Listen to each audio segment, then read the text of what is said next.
This episode of the anime begins with all the heroes exiting the labyrinth after 2 days, having not faced significant challenges since defeating the ruler of the labyrinth's lair. They head to an abandoned location rarely visited by people, as this lair is only frequented by hunters due to its scarce resources. There are no barriers to protect them from monsters, and Lamise wonders how they defend themselves. Her friend explains that the land outside the labyrinth is a barren wasteland where nothing lives, not even monsters.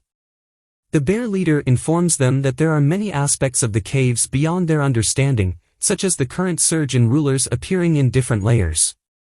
Hakan realizes that the rapid succession of layer rulers meetings is almost impossible. They reach a house where the bear leader is warmly welcomed by a character named Keisha, who refers to the bear leader as Pummy. Akun continues to address him as the bear leader, but in his mind. The bear leader then suggests everyone rests due to their hard work. At night, the scene shifts to Hakan and Lamise sleeping next to each other. Hakan reflects on his relief of having a roof over his head and sleeps deeply for the first time since entering the labyrinth lair. The next morning, Lamise and Hanbaiki are seen together, and a new character named Michel appears. He is a very handsome man. Michel asks Keisha for a detailed map of the labyrinth, which fascinates the girls. Keisha informs him that he must wait for 3 days as they are working on creating an accurate map. Michel agrees to come back later. Hanbaiki tells Lamise that renowned hunters are usually middle-aged, muscular men. Lamise asks about the famous hunter known as the Blessed 100 with divine favor. Hanbaiki describes her as extremely beautiful and speculates that the handsome appearance of such hunters is likely their unique trait. If they are powerful enough to challenge the labyrinth layer alone, they must be incredibly skilled. At night, Lamise sleeps beside Hanbaiki, and Hakan is outside the house. Michel also comes out and speaks to himself, revealing that he came here because he heard few people reside in this layer. Hakan is puzzled by Michel's appearance as he seems dispirited, unlike earlier in the day when he was referred to as the handsome incompetent. Michel shouts out of frustration, questioning why everyone stares at him this way, expressing his discomfort with interacting with humans. Hakan realizes that he's not adept at communication and struggles to hide it. He takes on the persona of the handsome character, and Michel mentions that his mother told him it's not good to always think negatively, he should maintain a positive outlook. Hakan decides to help him and welcomes him. Michel is surprised as the fridge starts talking to him, but Hakan tells him to insert a coin to get a cocoa drink to relax. Michel is intrigued by the taste. Later, Michel plans to negotiate with Lamise the next day to purchase Hakan, as he doesn't want to interact with humans directly. In the morning, Lamise informs Hakan that Michel wants to accompany them in their work. Hakan realizes this is what he meant by negotiation.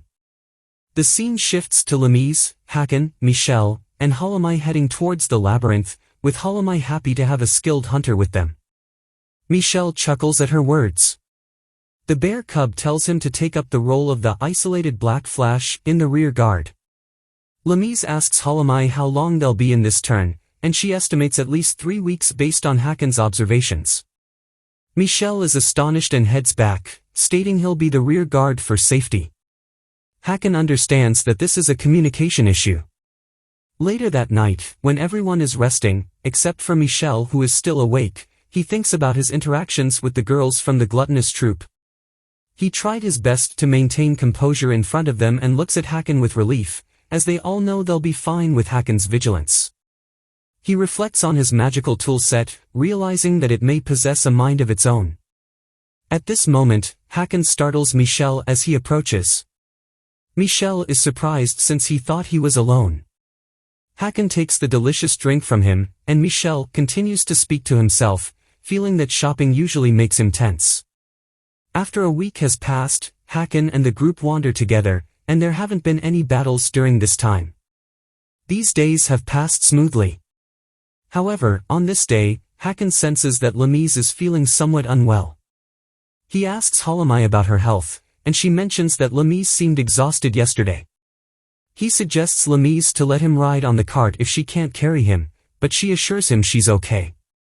Michel advises her not to push herself too hard and insists she rest. Suddenly, Lamise loses consciousness, and Hakan disappears, while Michel carries her in his arms and places her on the cart for her to rest. He then asks Hanbaiki to take care of her. Later, Hanbaiki speaks with Lamise, urging her to change her clothes as they've become dirty. Lamise is on the brink of collapse, but she's holding on tightly. Michel advises her not to pretend to be strong and to take it easy. Meanwhile, Hakan keeps thinking about her, as her tendency to push herself often leads to bleeding. He decides to help by transforming into a refrigerator containing medicines and towels to stop the bleeding. Hanbaiki realizes the towel's significance in preventing bleeding. Hakan then transforms into a laundry cleaning tool, explaining that it's an experimental feature for the first time, so they don't need to pay. However, after the first use, Hakan requests a certain amount of money in exchange. 2 weeks pass since their reconnaissance mission, and things have been going as expected. There hasn't been any combat, and everything is going well so far.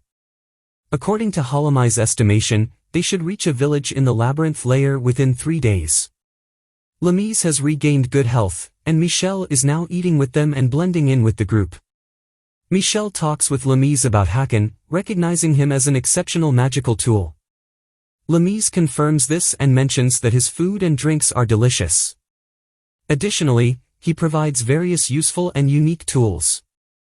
In times of danger, he protects and guards them. Hanbaiki informs them that, based on her extensive reading and research, there are no written records of magical tools like Hakan. He is truly one of a kind. At this time, Meikyuu starts sensing something strange and asks them to stop immediately. Then, Bill climbs onto the back of the camel and starts observing and exploring. He informs them that there's a human scent nearby, around 4 or 5 individuals. He mentions that he can't exactly hear what they're saying, but they appear to be men. Hakan privately wonders about the situation, finding it increasingly suspicious. Meanwhile, Michel speaks up and suggests that it's very likely these men are present for him. He asserts that he has no intention of causing any trouble for them, so he plans to continue on his own. However, Lamise stops him and tells him that they can't know the truth of the situation. Even if that's the case, they can't let him go alone. Michel is about to leave, but Lamise holds onto his shoulder, telling him that they're all in this together, facing both danger and good times hand in hand. However, Michel warns her that the situation is extremely dangerous, and they might be risking their lives. Hanbaiki intervenes, advising Michel to calm down. Hanbaiki asks why they would be targeting Michel. Tension is evident on Michel's face, and he remains silent. Eventually, they assure him that they'll stand with him, even if there's fighting involved. If combat arises, Hakan will take the lead. At that moment, Hakan starts to transform, which surprises Michel. When he inquires about the light, Lamise explains that Hakan transforms into something that creates a barrier against attacks. Hanbaiki suggests that Michel should attempt to breach this barrier. If he fails to do so, he'll agree to accompany them in fighting the enemies. Michel agrees, but sets a condition. If his defense fails and the barrier doesn't hold, they must promise not to follow him, no matter the outcome. Lamise agrees to this proposal. Afterward, Michel prepares to face this test. He draws his sword with immense strength. Hakan is eager to witness the outcome, believing that his barrier is impenetrable. Michel uses an enormous force, the dragon's might, against the barrier, but it easily repels his attack. Michel is astonished by the strength of the formidable barrier. The computer system informs Hakan that it consumed 500 points to withstand the attack, leaving Hakan amazed, as the foot-stomping attacks of the 8-legged ruler required 1,000 points. Then I told Lamise that they were fine, and no matter how strong the enemy was, they would be repelled by this barrier. At that point, Michel informs them that he agrees now to go with them. As they walk, they head towards the location of the accident. The little bear then informs them that there are 5 humans, likely skilled warriors. Michel tells them that they are very strong and use supernatural abilities and magic. Lamise is amazed that Michel is assessing and scouting the enemy from this area. At this moment, the enemies, or the 5 men, finally appear. They recognize Michel and tell him that they have come here to eliminate and destroy him completely. When Michel asks them for whose benefit they work, one of the men tells him that he has nothing to do with this. Michel informs them that they are not his companions, they only work together briefly. He doesn't mind being targeted, but he won't allow them to harm his companions. The leader of the gang tells him that he won't harm them if he doesn't resist, but he questions what Michel will do. Michel replies that he will defeat all of them and prevent them from harming his companions. The gang leader commends Michel's confidence and throws his phone onto the barren ground, displaying his noble intent. Suddenly, Lamise moves quickly, and the beast with them unleashes magical swords at the gang to eliminate them. However, the gang leader uses a magical barrier to deflect these attacks. Then, he asks Lamise to unleash her powers. She takes the water pump from Hakun and sprays them with water. It's powerful enough to inflict some damage but mostly enough to disrupt their vision. Hakun adds some laundry soap to the pump, causing intense pain in their eyes, rendering them unable to see or cast spells. Lamise then uses the water pump to wash them away, eliminating them. They tie them up with ropes, blindfolding and gagging them. Lamise informs Michel that they have won, and suddenly, the gang leader engages in combat. Michel swiftly defeats him with a single strike, astonishing Lamise with his immense power. Michel thanks them for their assistance. He informs them that the situation would have been dangerous without their help. Then he asks Lamise to summon the rest of her companions because there's crucial information they need to extract from this gang. Lamise goes to bring Helmi and the others, still amazed by Michel's strength and the many matters he's involved in. Afterward, Helmi and the rest of the group gather. Michel apologizes to them for involving them in his personal affairs. Lamise reassures him not to worry, mentioning how Hakun often drags them into trouble through his abductions and entanglements in class separations.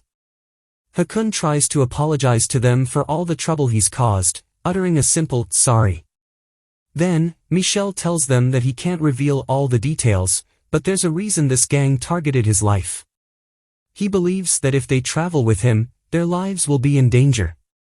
Therefore, he decides to move to another layer and appreciates everything they've done for him. Lamise asks him to take a moment, then suggests that if he's a strong person, what about joining the Foolish Monsters exhibition? The leader mentioned he's looking for a talent like Michel. Helmi agrees, saying that he indeed was referring to such an opportunity. The group discusses that as long as Michel is powerful, his past doesn't matter.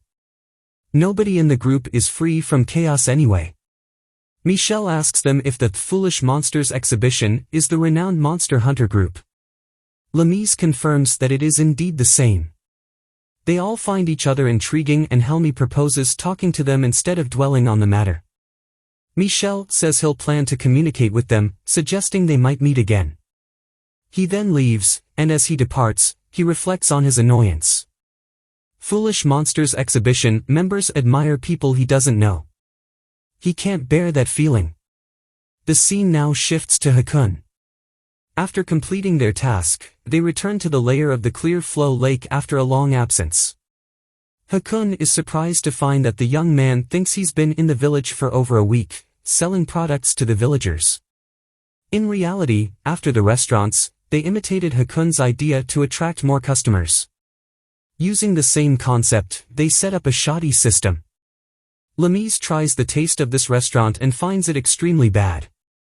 The organization of the place was rudimentary, with fake vending machines connected to the previous restaurant. Hakun resumes his sales the next day. After a week, the fake vending machines stop working. And thus, our episode concludes. Stay tuned for the next thrilling episode.